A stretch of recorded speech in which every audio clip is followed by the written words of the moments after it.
In preparation to using the miLOOP, we will point out a few landmarks. The first landmark is the black etched band on the cannula. The black etched band should be situated proximal to the limbus.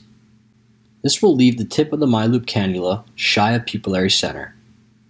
The miLOOP slide has 3 positions.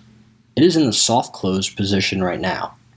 This will keep the loop at a 2.4 mm size and will be used in this position when entering and exiting the eye.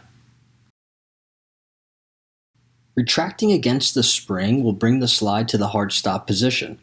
This will keep the loop at a 1.5 mm size and will only be used when bisecting the lens. The fully open position is when the miLOOP slide is expanded fully. This will keep the loop at a 10.5 mm size and a 5.5 mm diameter, and will be used when expanding the loop along the anterior part of the lens and into the capsule. It's recommended to use the miLOOP in a two-handed approach, as stability is key with any ophthalmic device, and the miLOOP should be treated no different, especially in your initial exposure and experiences. You want to hold the miLOOP in your dominant hand with your offhand available for stability. Notice that the loop will never fully retract into the cannula. Therefore, you must treat the miLOOP as an angled instrument. To enter the incision, leave the miLOOP slide in the soft close position, with the loop flat and to the right. A tip or pearl for entering the incision is to expand the miLOOP slide a bit, which will elongate the loop and expand the incisional edge, allowing the miLOOP cannula to most efficiently enter the incision. Always use the miLOOP with the loop flat and to the right of the device. Use your offhand with the index finger at the front of the device for stability and to help guide the miLOOP into the incision. Once in the eye, the miLOOP should be brought to the correct alignment that includes the angle of steepness into the eye. Always check and maintain a 15 to 20 degree angle into the eye. The offhand is going to be used to expand the miLOOP slide to the fully open position.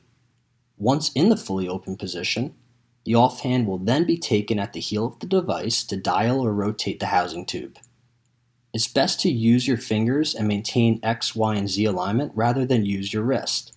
Think of dialing as you would when inserting an IOL with the twist inserter. You always want to rotate the miLOOP past center and back.